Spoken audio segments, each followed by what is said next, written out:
everybody. I'm Greg. And I'm Katie. Welcome to the Meeple Society. Today we are on episode 69, part 8 of the P's. The final P. I was going to say, if you're keeping count, that's the end of them. 8. Thankfully. 8. Well, it's because we shortened them down and only put 10 in an episode versus 20, which is where we were 80 at. games. It's a lot. We had a lot of P's. A lot of people don't even have collections that big. Not my fault.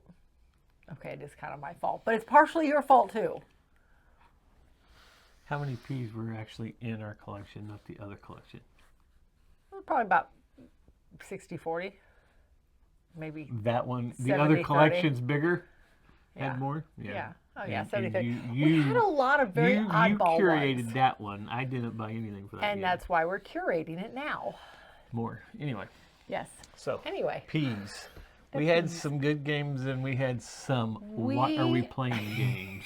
We had a lot of kind of oddball ones this time around. Some games that I'm like, I don't want my picture in this.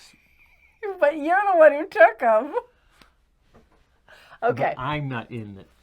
I'm not in the. Oh no, I am in. You are in one of them. Okay. You took it. You have to join You the Facebook, posted our it on our Facebook group Facebook to say page. it. So she's not posting it here. Want to bet? Anyway. And that game would be an upside down box. Yeah, whatever. Princess and the Pea. Yeah, and there's actually 2 games by the name of Princess and the Pea, which I did not know. One of them is slightly older. Go figure. And this is a famous fairy tale. So I've never heard of it. Anyway. I'm a guy. I didn't watch or listen to fairy tales with princesses in it. Okay. It's inspired by the classic fairy tale written by Hans Christian Andersen, the same person who wrote the fairy tale that Frozen was based on. Okay. I watched Frozen because you watched Frozen. I did, because I liked Frozen. I love the music. I like Frozen 2's music actually better, I think. Anyway, this is Princess and the Pea, okay. not Frozen. I know. Princess and the Pea. So, again, based on the famous, the classic fairy tale on this one, the idea with this game, well, here's your board. This game is geared toward children, in case you had not guessed. But everybody picks 5 and up. one princess on a bed. Who's upside down in their beds. Some of this one is. So is this one. Is. Yeah, for whoever put the stickers on this, and it was not me, put the feet at the headboard. So okay. So the idea is there's a spinner down here underneath all of the beds. There's a spinner down there. You spin the spinner, you move your bed that many spaces up, and you do what it says on the space that you landed. For instance, this yellow space says, your bed is low, what to do? We think that you should just add 2. The rhymes in this are really cute. If your princess is yellow or blue, you'll be happy to add 2. And what that means is you take out of the stock, you take 2 beds, gotta make sure they're stacked right, and stack them. Oops, that's not staying. Stack them under your princess. And then you continue moving. The idea is the first princess to get up here, everybody else joins the princess once the first one gets to the top, and then whoever has the highest bed wins. Simple as that. So. And I had the highest bed. You did. I got here first, but you had the highest bed. Yep. Yeah. Only because I landed on the go back 3 spaces. You did, and then got another bed, and yeah. Anyway, yours was like double mine. I had 3, you had like 7 or 8. So, it's a cute game geared toward little girls. That being said, there's really nothing to it. Nope. So, we are going to let this guy go. But, like I said, cute game, just not quite what we're looking for the children's part of that collection. Mm-hmm. So that is Princess and the Pea Game by Winning Moves Games. So, anyway. Next we have an old Parker Brothers game called The Probe. All right, so this reminds me of kind of Wheel of Fortune-y type of thing, without the wheel. So it's kind of like Hangman. Yeah, that too, because you're asking for letters. So everybody has a sheet, a board in front of them. In a 2-player game, each player has 2 of these. And everybody has a deck of cards that run from A all the way through a blank space. You can use the blanks. It has to be a one word that you're using, but you can use the blanks at the beginning or end to kind of mask how long the word is. So the idea is at the beginning of the game, everybody's just choosing a word. Choosing a word up to 12 letters long, taking all of the letters out of your deck and putting them upside down onto your board in the right order. Which now those cards are not. Well, it won't be that bad to fix because... Did they go on the floor? Nope, one landed on my lap. So, but now that now that it's taken apart, PQ, see, it goes right back together. What is that one? That's a W. See, it's all good. Okay. Okay. Anyway, so you take, since the rubber band's already off of it, you take your letters, you put them in like so, and then one by one, each player is asking any other player at the table, do you have any A's? Do you have any No, B's? do you have an A? They only have to Oh, turn that's over true. one letter. They only have to turn over one letter. Even That's very though, true. say, there's 5 little A's in your word, Well, you only turn over the one A. Right. So you don't know if you have them all. So, okay, great. Do you have an A? Well, yeah, this is an A, so I would flip it upside down. The player who just guessed gets the number of points that's on the board. You keep going at that point until you miss a letter. And you can ask anybody. It doesn't have to be the same person. And you can guess the word at any time. You can guess the word at any time, yeah. Even if it's not even your turn. There is a challenge mode that does that. I remember that. I don't remember the exact rules to that part. You guessed mine fairly quickly. I had no clue on yours. Or was it the other way around? No, I guessed yours You pretty guessed quick. mine pretty quick. Okay. That's right. I could not figure out cabinet maker. No. Anyway, I used words like automobile and... I know you What was did. my other word? All of mine used up all the spaces, but one of them had like 2 or 3 blank spaces on it. Yeah. I don't know. That's how memorable it was. I had a blank on one of mine, but then I pulled the event card, because there's cards you pull at the start of your turn that tells you different things, like if you have a blank, expose it. I had one blank. I had to expose it. Well, so much for that ploy. I mean, it was interesting. Mountain? But, huh?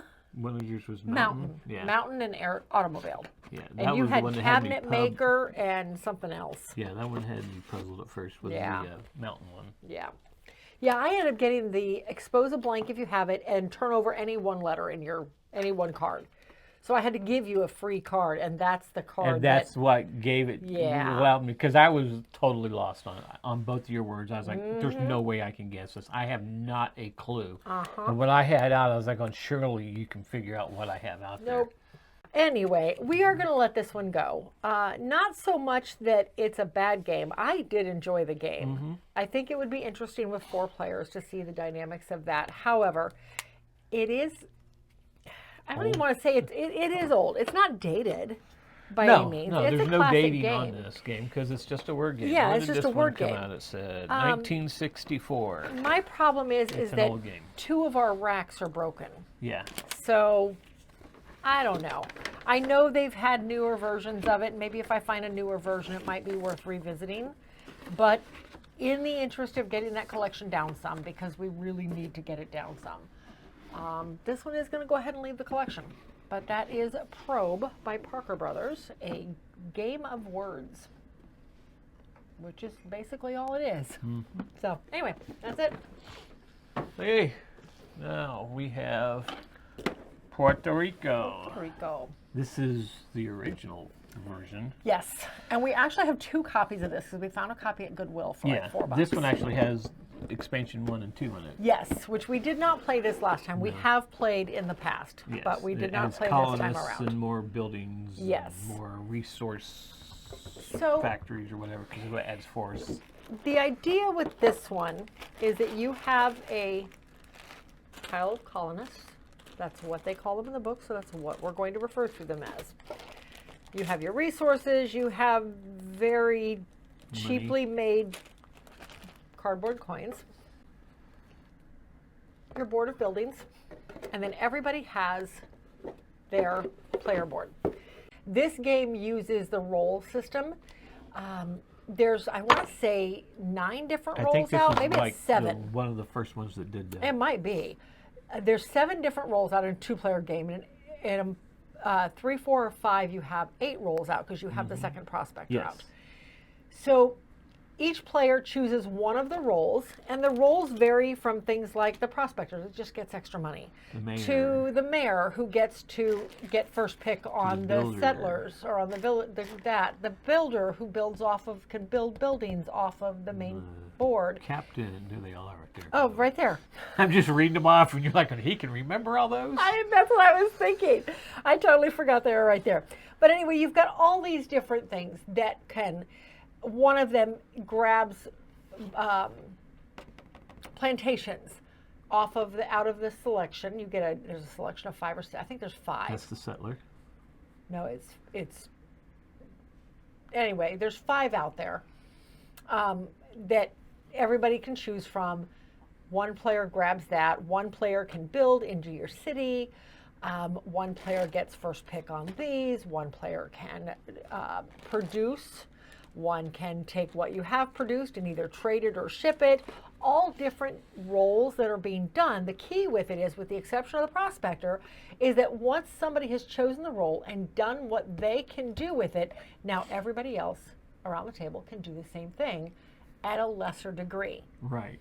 So very similar to a lot of other games that have now done this, like Race for the Galaxy and oh my gosh, there's a bunch of them now that do Roll it. for the Galaxy. Yeah, Race and Roll, and there's a few Terraforming Mars Ares Expedition does it, where you have that role, one person's choosing, but everybody else can follow it at a lesser degree.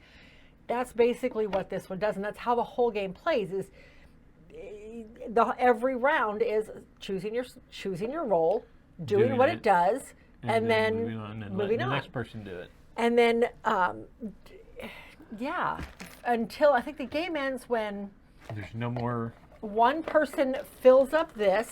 Yeah. There's no more colonists. Or there's no more colonists. Or there's no more colonists. Or the victory points. Victory points are gone. Yeah, because there are certain things that give you straight up victory points.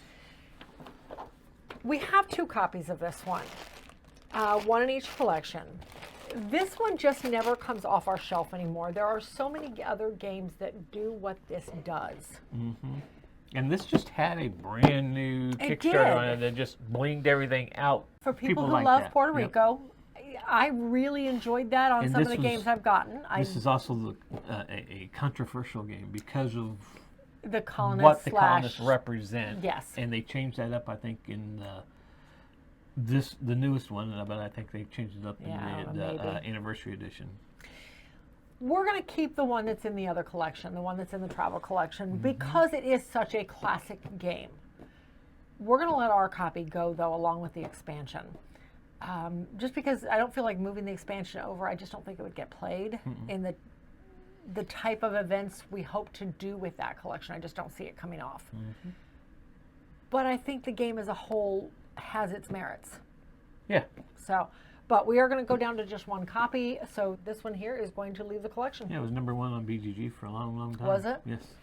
I mean, it's a good game, and I could see how old is this? 20 years? 2002. 24, 22 years.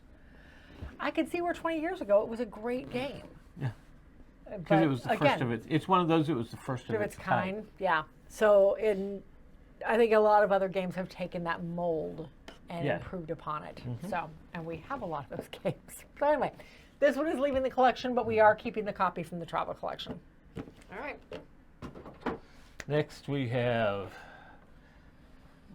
which it wasn't much of a game though, but again, it's a kid's game for 3 and up called Puppy Pals Bingo. Bingo. From Cranium Games. Yes. We played this one twice. It is just a 2-player game. This is just a 2-player game. Yeah, well, because there's only 2 little puppies. Right, but I feel like it could be more because you have a choice. These are your all boards. The boards are different setups on it. It's just like bingo. I mean, there are 6 boards, double-sided, all different setups. So you could, I feel like you could easily do more. Yeah. All right. So the idea with this one, you've got your board. Pick your side you want. There's a deck of cards here, and you pull out the cards. Like here, I've got a purple stripe.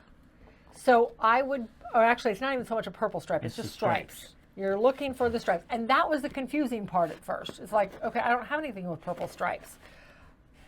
I don't have anything with purple hearts. I don't, and then this one's just solid blue, but I don't have anything that's just solid blue.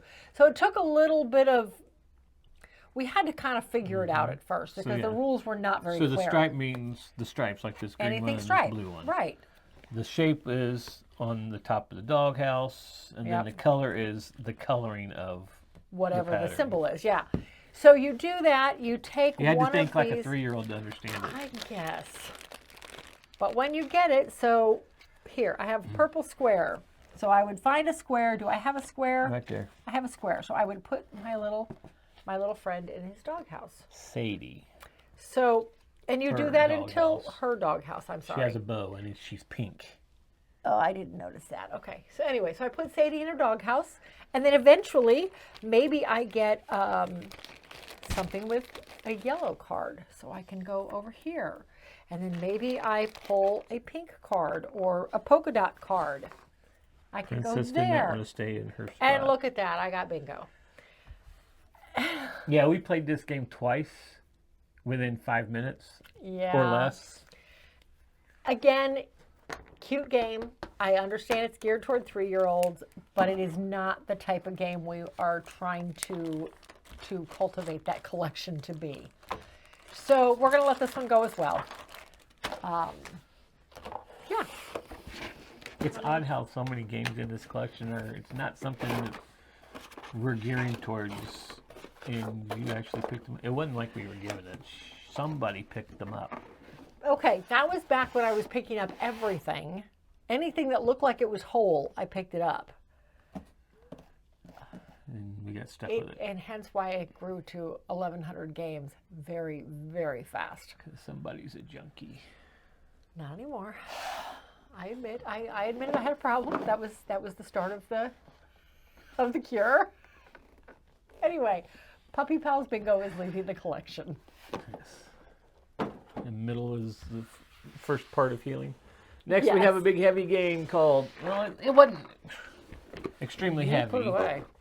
It wasn't extremely heavy, but there's a lot of. There is a lot going on. There's a lot of. Okay. So yeah, it's hard to do one thing and be. There's so much, like you said, there's so much going on, so many places you have to go to get points, and you're afraid, like, if I go here and waste my turn here, I can't get up there, and then I'm way behind on this one, but then I become way behind over here, and if I don't go up here and get some extra dice, I won't be able to play this, and I'm going to fall behind. Yeah, it was... It's a lot. It was so hard on the brain. You only have 8 rounds. Yeah, and that's the other problem. It felt so short. It does. There's only 8 rounds in the game, which sounds like a lot, except that you only have 2 set turns per round. That's 16 turns to do a lot of stuff. Now, there are ways to get extra actions. There's ways to get bonus dice, and so there's ways to extend it. But yeah, it was a lot. So here's your board, and it is set up for either 2-player or 3 or 4-player. This is your main board. And I don't even know if this is the 2-player or this is the 2-player side. Throughout the game, all of these areas that have the bright stars, those are planets. And the planet, and I'm not going to dig into this box because it took us forever to get it back together. Yeah. So the planets are you're putting down the tiles. Right under here. Are they just right under there? Anyway, so they're all random. Oh, there they are right there. See, planet. So you're putting the planets down, face down, and when somebody lands on it, they can turn it face up. And then you get the bonus of what's underneath it. Or there are other tiles that you can, if you don't want this bonus, now this is a good bonus. This is a bonus action. This is a bonus die of value 2 that you have to use immediately. So that's a good action. There are ways to manipulate the dice. There are chits that will either take the value up or down. What are you looking for? Oh, for the chips right there. Yep. All sorts of little chips for that. I love the pieces on this. They're almost like the old Fantasy Flight little chits you can get. They're like smaller though. Yeah. Yeah, they're just a little bit smaller. In addition to planets, so because you have a ship that's moving around the board. When you land on a planet, you flip it over, you get to claim one of the planets that's on there and then do the bonus action. You also have pulsar rings, or not pulsars, they are... I had one up for you. Oh, I did not even see that there, sorry. You have I want to say they're pulsar rings, but I know that's not what they're called. These go... Pulsar claim rings. They are pulsar rings, I was right. Okay. So these go, whenever you land on one of these bright little beacons, you get to put a ring down, claiming it. And then if you have... Put your marker in it. None of those are up. That's all right. There's little markers that you can purchase with the die, but you have to get them with the dice. You don't just get them automatically. You can put that in there unbuilt, and then you use another dice to build it. That's just here on the board. There's also a bunch of technology tracks that go all beside the board. There's a row of 8 of them, hence your 8 rounds, that give you different bonuses as you claim them. But you have to claim them with one of your action dice. So again, this becomes an action. There's 2 of each size board, and they're double-sided. So there's lots of variety there. There's also technologies, or these are not technologies. What are these? These were stations. Yeah, I believe transmitters. Transmitters. There are transmitters that, again, I've got it upside down. You claim with a die and then put it down in front of you, and then as you claim another one and you get it built, you build it this side. Once you get another one built, you butt them together, and now look, another red bonus die. So it's another way to get another action. So there's lots of ways to get more actions. You just gotta figure it out. Yeah. I really liked this game. Yeah. We've played it 3 times now. Once at 4-player. We both lost horribly on that one. But, and I may have to just set this one aside and put it back together later because I don't remember how I had it put together. Anyway, lots going on in this. Lots of decisions to make. Very thinky. I really like this one. Yeah. So this one, needless to say, is going to stick around. I'm looking forward to playing it. Both Adil and Miranda want to play it with us at hopefully a BGI event. So maybe we'll get another 4-player game in soon. Yeah, we have the first time we played it at the retreat. I'm sorry. I started talking game. about that, and then we started packing it up, and I got sidetracked. So yeah, we got to play it at 4-player at the retreat. We both got creamed. We played it 2-player when we got home. I beat you by 6 points. And then we played it again the other day. I think you beat me by 30 points. When the final turn came around, it was pretty drastic. Final scoring. That final scoring. I had gotten to the top 2 tracks that gave me a lot of points, and I'd completely got me the game there. I'd been totally building technologies. And then you stopped. And then I stopped. I totally forgot about the last 2 rings on the last 2 turns. I don't know what happened. I blame myself. I blame him, but whatever. Anyway, Pulsar 28. Pulsar 2849. Fantastic game. Looking forward to playing it again. All right. Next, we have a very abstract, weird game, and that is Pushover, the Piggyback Marathon game. This was ridiculous. Okay, I have been looking forward to trying this one for a while because it looked so fun. This is for ages 6 and up, by the way. By Parker Brothers. So this one, when I found it, the directions were in pretty bad shape. I had to laminate them to save them. All right, so here's your board. On your turn, you have your guy, and you start out right here at the starting area. And you start the game by putting a couple of rings in here. These rings are essentially victory points. On your turn, you have, and you have a piggyback guy. Hold on. Okay, so this is how it's played. On your turn, you roll 1 die. You can decide at that point if you want to roll again. I rolled a 1. I'll roll again. All the dice are marked 1 to 3. You do not want to roll above a 4. Right. If you can roll up to a 4 and you're fine. But if you roll above a 4, then basically you've just lost your turn. So I roll again. Oh, I rolled another 1. Now I'm at a 2. However, because I rolled 2 dice to get to my 2, I multiply that. So I've got 2 times 2 dice, so I get to move 4 spaces. If I had stopped at 1 die, I only get to move 1 space. If I roll a 3rd die, I'm going to risk it here. I roll a 3rd die. Oh, I rolled a 3. You broke, 'cause you rolled a 3. Yes. Had I rolled a 2, though, that would have been 4 times 3 dice. So I would have gotten to move 12 spaces. 1, 2, 3, 4, 5, 6, 7, 8, 9, 10, 11, 12. So you move around the board. The idea is that there's little, and I don't think you can see them. There's little divots here with markers, and that's the spaces on the board. The idea is you're wanting to move up and around, and when you get to here, which you cannot do on your first pass, you have to go all the way around to get to it.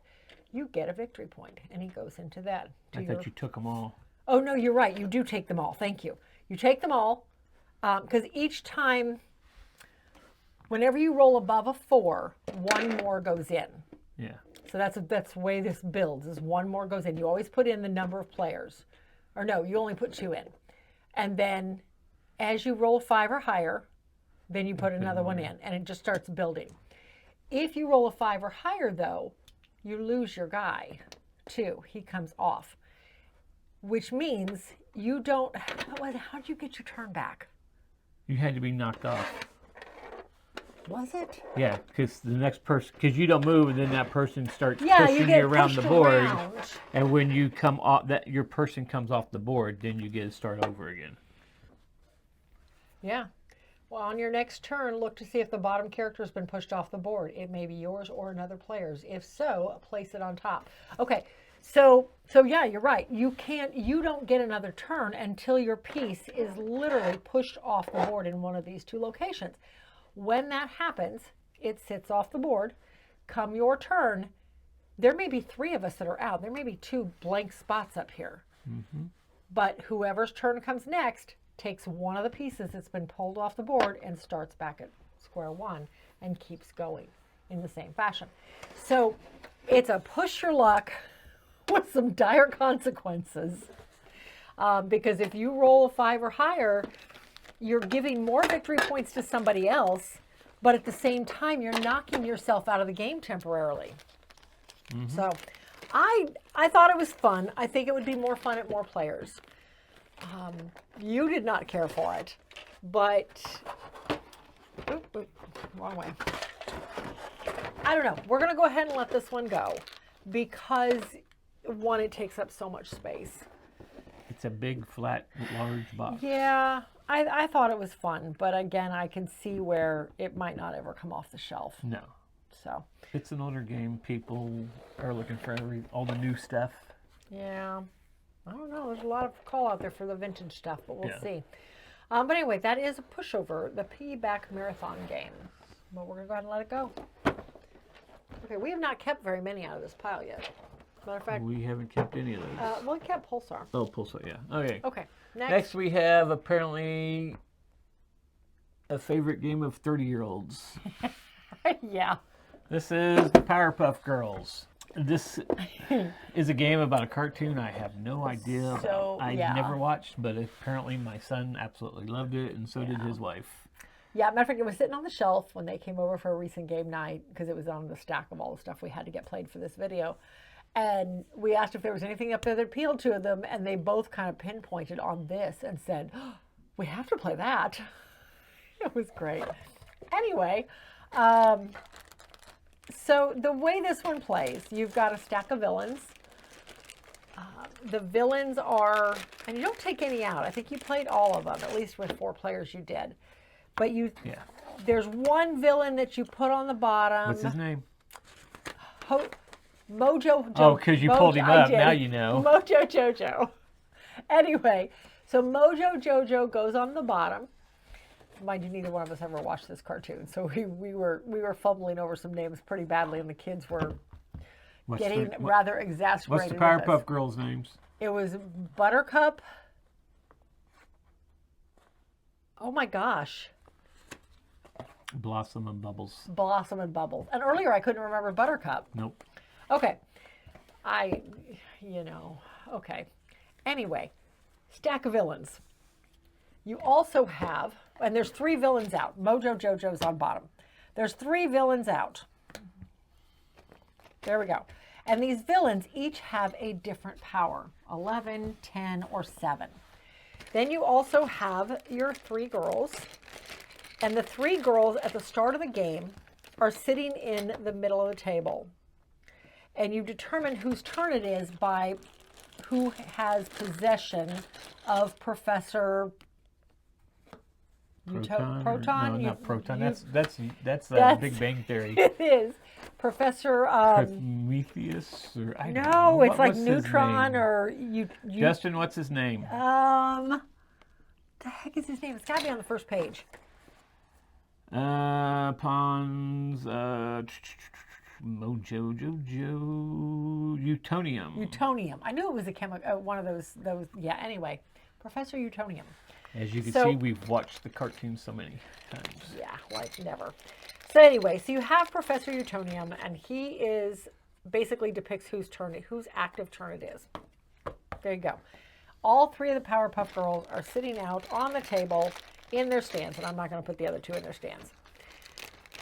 So everybody has a hand of cards, and there's a number of different cards. There's all sorts of colored cards with different strengths. There's different action cards that you can do to thwart your opponents. All sorts of stuff. But let's say that this was my hand. I'm going to go ahead and get rid of the action card because it won't do me any good in this example. This is my hand. So on your turn, you're using 1 card of the color of the girl you want to use, that you want to make use of that turn. And you're saying, okay, I am taking Buttercup. I'm cheating because it tells me right there in the corner what it is. I want Buttercup, and I'm going to play a 5 to get her. Now, if an opponent has her, then that opponent could thwart you by saying, well, I'm playing a 6 to keep her, but it has to be a green 6. If they don't have that, or they can't beat you, then you get Buttercup. Mm-hmm. Yay. But this is discarded. Now, and at the start of your turn, you always draw a card. Yep. So I actually would have had 4 cards in my hand. Okay, great. So now, at the start of your turn, you can use whatever cards are left in your hand of the color that matches one of the girls in your hand. Now, just to be a dork, I could have said, hey, I'm going to steal Blossom as well. I don't have any cards I can play for Blossom, but I could take her from somebody and make them waste a card to get her back. I could do that. But for Buttercup, I have a total of 17. Oh, the wild cards? Yeah, the wilds act as a 2 toward any of the girls. Right. I was just saying, which is kind of nice. It's not always just that. No, it's not always. Cards. There are wild cards that act as a 2 toward any of the 3 girls. But I can now use, and you have to do it with 1 card. Like I couldn't do this toward her. I could, but I wouldn't have 6 points left over to spend someplace else. In this case, and this is kind of an odd example, because I could spend my 10 to take Lenny Baxter, and then I could take another 7 Gruber. And get Gruber, and I've just secured myself 5 victory points at the end of the game, provided somebody doesn't take them away from me. But, I mean, that's basically how it plays. There's nothing fancy about it. There is a little bit of take that. There is some take that. You can make some of the villains somebody else has already captured. Villain escapes. Run back. I don't know who would have done that, Justin. To all of us. Not me. He didn't do it to you. He did it to me. He kept taking my cards, but he kept doing it to you and Jackie because you guys were winning. Yeah, well, you ended up winning. I just want to point that out. It's a cute game. So we are going to go ahead and hold on to this one. I feel like it's nostalgia. It had a nostalgia factor. Like I said, 30-year-olds. Yeah, it really did. So is that cartoon still on?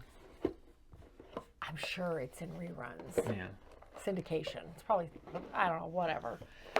I'm sure it's still around. But anyway, Powerpuff Girls, Villains at Large. We're going to hold on to it. Justin and Jackie might want to play it again. Play it on the 24. There you go. We should. Next we have a game that you really like. I do. You don't. And this is Project L. Jeez Louise. Can we put boxes on right? How many is that this set? Hold on, there's that thing that's not on there. Okay. I saw this bending over, and you weren't going to have a hard time because that's fairly thick. Okay. Project L. You have expansions. I have expansions in here, yes. The idea with this one, this is almost like I want to say a Tetris-y, but not really. Technically, polyomino. It's an upgradable Tetris game. There you go. The pieces are fantastic in this one. And there's lots of pieces in here that are not part of the base game. And I'm not going to really go into expansions. The idea with this one is that you start the game with 2 of these little bitty pieces. You've got a little yellow and a little green. And you start the... Let's try a white one. No, there's a lot of the black ones, but that was a big one. So say this is what I'm starting with. Oop, turn it up right side up. The idea is that on your turn you get 3 actions, and for an action you can take a certain size piece, one of the smaller pieces from the central display. You can trade 2 pieces in for something else. So I could trade these 2 pieces in for a size 3. Or the L. Or that one, yep. I could trade a 1 and a 2 in for a size 3. So you can basically trade in pieces to get larger bits. The benefit there is that while you lose the flexibility of the smaller pieces, it takes you less actions to fill in your squares. Yeah. So, or you can lay down pieces. You're allowed to lay down 1 piece per action. Once per turn, you can do a master action that lets you put 1 piece on all of your puzzles. So no matter how many puzzles you have in front of you, you can lay 1 piece down on all of your puzzles. However, as long as you have the pieces. As long as you have the pieces to do it. Now, see, if I were to do that as a master action, I'm kind of SOL now because I have no more pieces. I would have to grab a single piece. And then, yeah, it'd be a long, long journey to get these done. But the basic idea with it is you complete a puzzle. You trade it in for, you get your victory point, which is end of game stuff. You basically flip it over, but you get whatever piece is up here in the corner. So great, I got this done. Now I pull these pieces off. They stay in my collection, but I now get this green piece to boot. And then I grab a new puzzle, and that's another thing you can do on your turn is take another puzzle. So I would grab another puzzle, and of course this gives me another green. That gives me a green. There we go. So maybe I would grab this one because now I have the stuff to fill this one in. It would take me a few turns, but I could do it. But once I fill this in, now I get to grab one of these.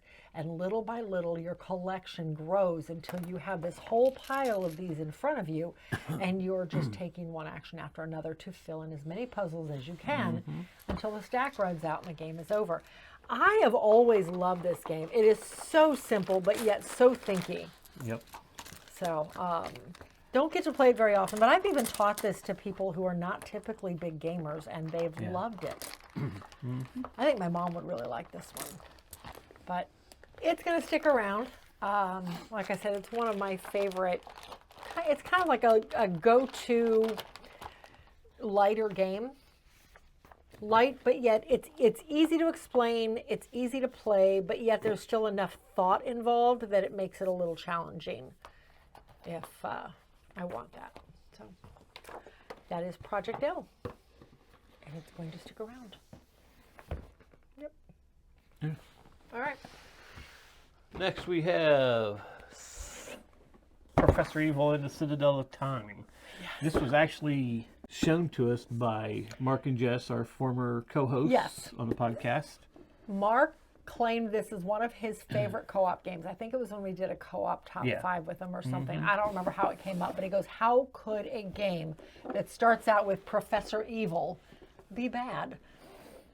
It's a lot of fun. We found it on one of our road trips. Yeah. And we have played the expansion for it. Yeah, yes, the expansion's in here. We've played it a lot. Yeah. I don't think we've ever won it. I don't think we've ever won it, though. If we have, it's been by the skin of our teeth.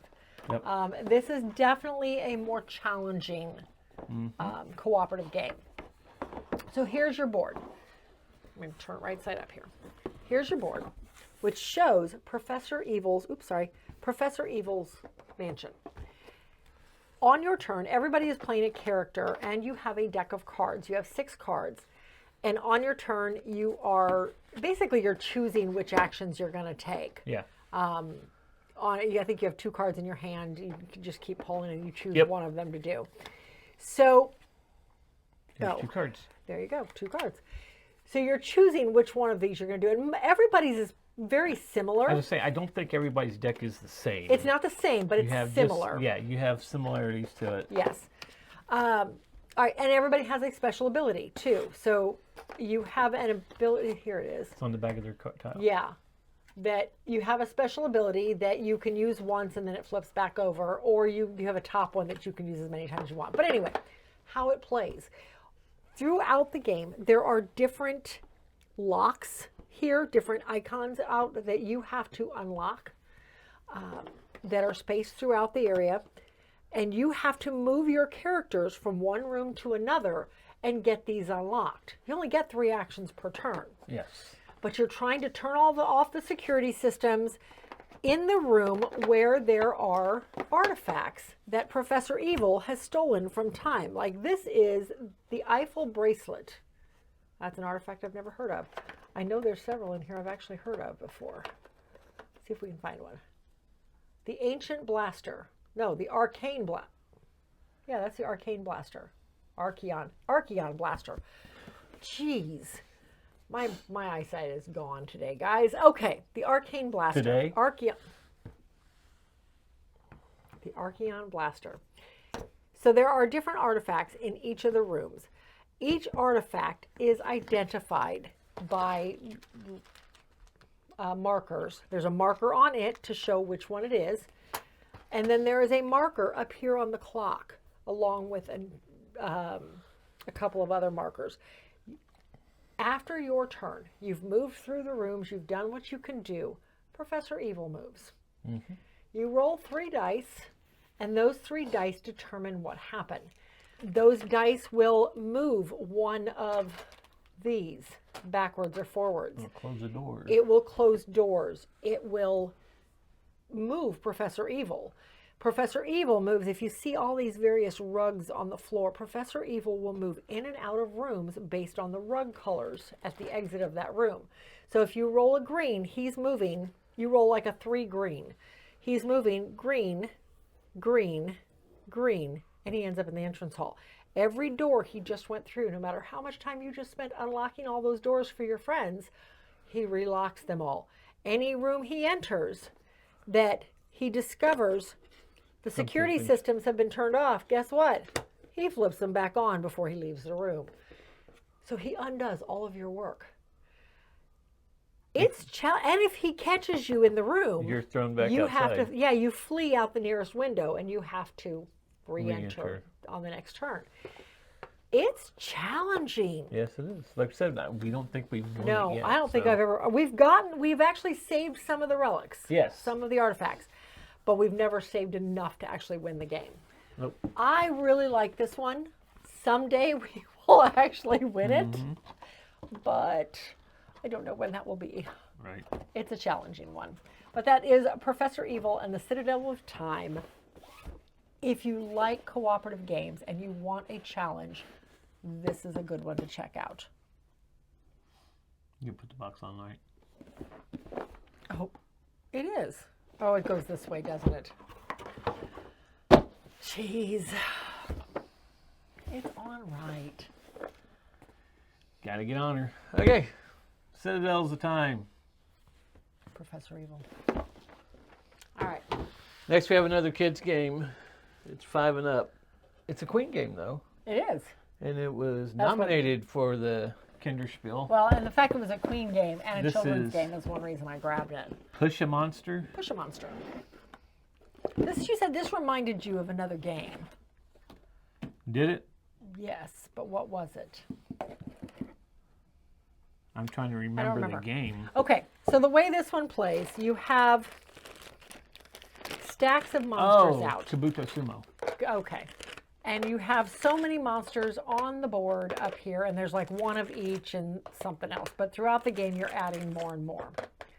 And there's 2 purples down here that always go on. But anyway, how this plays, you roll the die at the beginning of your turn, and the die tells you what monster you're adding. So let's just, I have an orange in my hand. Let's pretend I rolled an orange. And then you're taking these 2 little pieces, and you are trying, you're putting the monster on the big piece on top of the little white spot, and you're pushing this monster onto the platform. And he has to be 100% on the platform. It doesn't matter what else you kick off. Well, it does, but he has to be 100% on the platform. And then you roll the die again. And oh, look, I got another orange. So I do the same thing again. And I'm going to go right here. Whoops, come on, because there's a big old hole right here. So maybe I can get him on here without knocking anybody off. Maybe. See? Oh, I knocked the yellow guy off. So now my opponent would get one of the yellow monster tiles. And he would start a collection in front of him of monster tiles that I've knocked off. And then as the game progresses, well, and actually if it's multiplayer, everybody else gets a yellow monster tile, not just one person. At the end of the game, you line all your monster tiles up in a row, and whoever's monster row is the longest wins the game. It's that simple. It's a neat little kids game that shows that whole kind of a space, you know what I mean? What's the word I'm thinking of? Spatial. Spatial awareness. That's the word I was trying to come up with, or the phrase I was trying to come up with. But yeah, it's a neat spatial awareness game geared toward children. So I like it. I said it's a lot like how Kabuto Sumo is. Yes, where you're which we've never played, but yeah, I've seen it. It reminds me of those quarter games in the mall, where you've got the quarters stacked up. First time I saw Kabuto Sumo, that's what it reminded me of. Anyway, that is Queen Games Push a Monster. We are going to go ahead and hold on to this one. I think it's very well done. It's on right. See? Gosh. There are a lot of people out there that agree with me. Yeah, we're finding more and more of them, but whatever. Tell me in the hold comments fast whose here. side you're on here, because I really don't care if the box lids are on right. And the All I directions care need about to be is in order too. Yes. All I care about is this is all facing the same direction on the shelf. That's all I care about. And that it's all this way, not this way. Because it drives me crazy if I have a bunch of titles that go up and down like this, and then I have one that's across. Now who's OCD?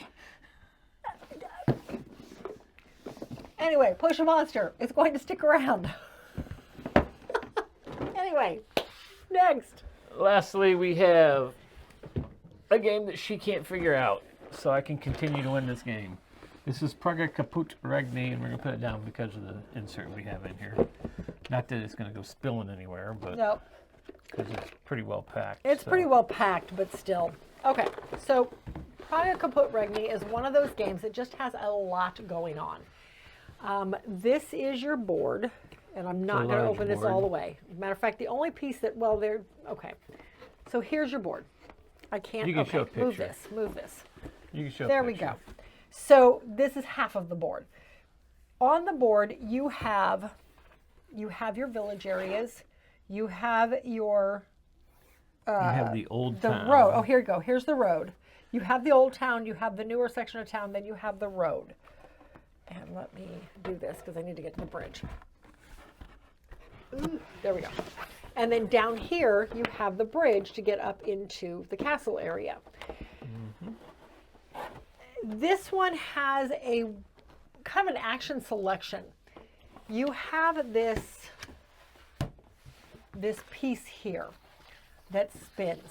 There are action tiles that go into 6 spaces, basically. And on your turn, you choose one of those 6 actions. And then if you're far enough back, you have to pay money. If you're far enough ahead, you gain victory points. Some of the spaces, nothing happens. You don't have to pay anything. Oh, here we go. There's one right there. You're picking these not only based on the action here, because you're only picking one of these 2 actions. You're picking this based on the actions on the tile as well as the actions in the space itself.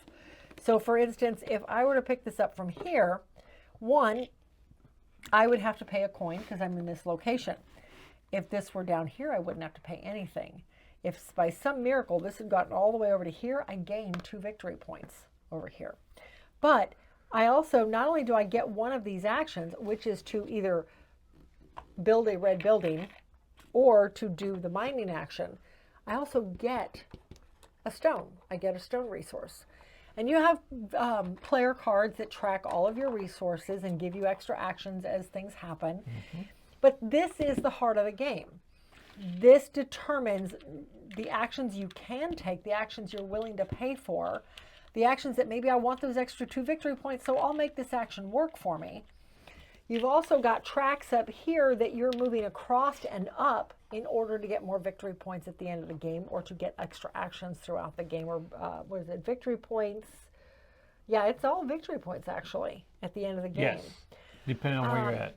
Just a lot going on. And the visual part of that though is that they have those. Oh yeah. They have 3D pieces that go over the top of it. You can play like that, or Just if right that's just going to get in your way, everything that's on here is on there. But you do have tiles that you can replace. Like this 13 can cover up that spot now, and now it faces like that. And I think each one had at least 1 or 2 different ones that can put on it to change something up. Yeah. Well, and the bridge was different. They had a 3D bridge. Yeah, the bridge you got to have. That went you right got to here. have the bridge that goes under, but these change up as well. These all change up. So, and as you go across, you're building pieces of the bridge in order to get different bonus. I never even got to the bridge this last time. I did. I didn't. I made a point. I enjoy the game. I do. This is kind of like apiary. I can't seem to win it.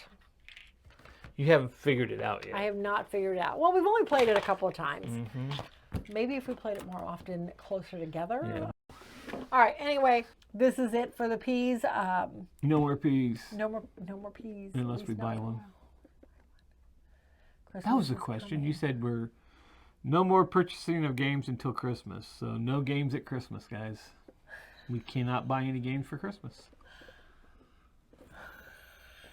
I said no more games until Christmas. You said no more purchasing games until Christmas. I did. Well, you better hope your so kids nobody's get you getting some games. So we're not buying anybody games for Christmas. Sorry, guys. All right. Anyway, this is it for this episode. Let us know what your favorite was. Have you figured this one out? Okay.